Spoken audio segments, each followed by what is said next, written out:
Positive atheism Hindi channel प्रेक्षकों को स्वागत।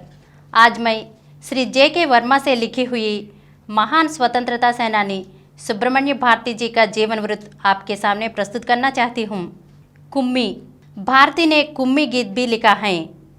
कुम्मी उस गीत को कहा जाता है जब तालियां बजाकर गोलाकार घूमते हुए और नृत्य करते हुए कोई गीत गाया जाता है।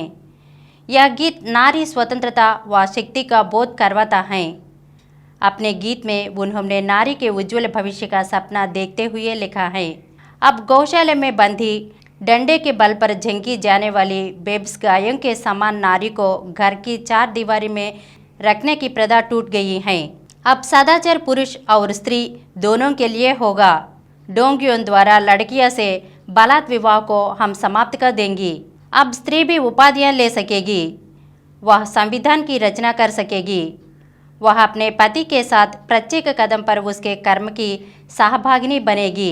उन्होंने पुरुषों को एक पत्नी व्रत का पालन करने की सलाह दी है। उन्होंने लिखा है, यदि पुरुष बहुपत्नी प्रथा का पालन करने भी भूल करे तो क्या यह स्त्रीत्व पर कलंक नहीं होगा? घर को जलाने पर क्या चप्पल नहीं जलेगा? अपनी मरुषु नामक कविता में वे लिखते हैं कि ईश्वर ने स्त्री को पुरुष के समान ज्ञान दिया, लेकिन पुरुष ने अपनी अज्ञानता के कारण उस ज्ञान को नष्ट कर दिया।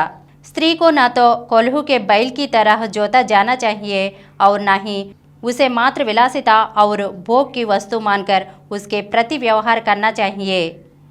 भारती ने पुराणों का उल्लेख करते हुए कहा है, पुराणों में चाहे अनेक प्रक्षिप्त अंश जुट जाए हो, लेकिन कहीं भी विष्णु जी ने लक्ष्मी की या शिवा ने पार्वती की अवमानना नहीं की, उन्हें किसी बंधन में नहीं बांधा।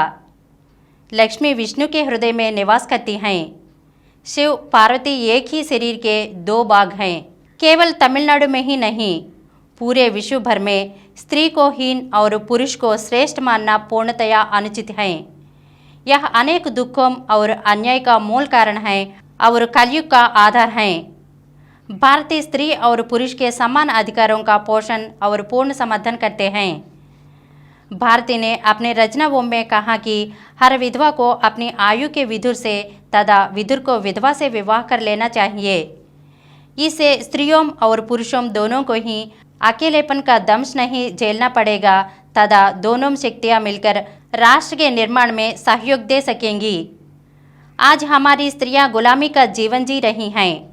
हम सभी जानते हैं कि माँ का स्थान संतति के लिए देवी सदृश है, पर माँ होने से पहले हर स्त्री पत्नी है और पत्नी की स्थिति हमारे समाज में पालतू गुलाम की है। यह उन्हें परंपरागत रूढ़िवादिता और सीमित दायरे में बंद रखने का परिणाम है। अगले एपिसोड में सुब्रमण्य भारती के बारे में और कुछ अंशों को जानेंगे। धन्यवाद।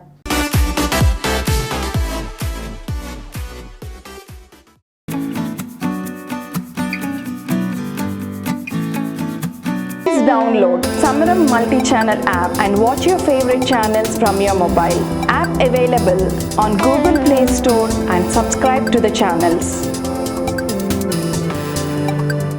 For more videos, please subscribe to this channel Positive Atheism and activate the bell icon.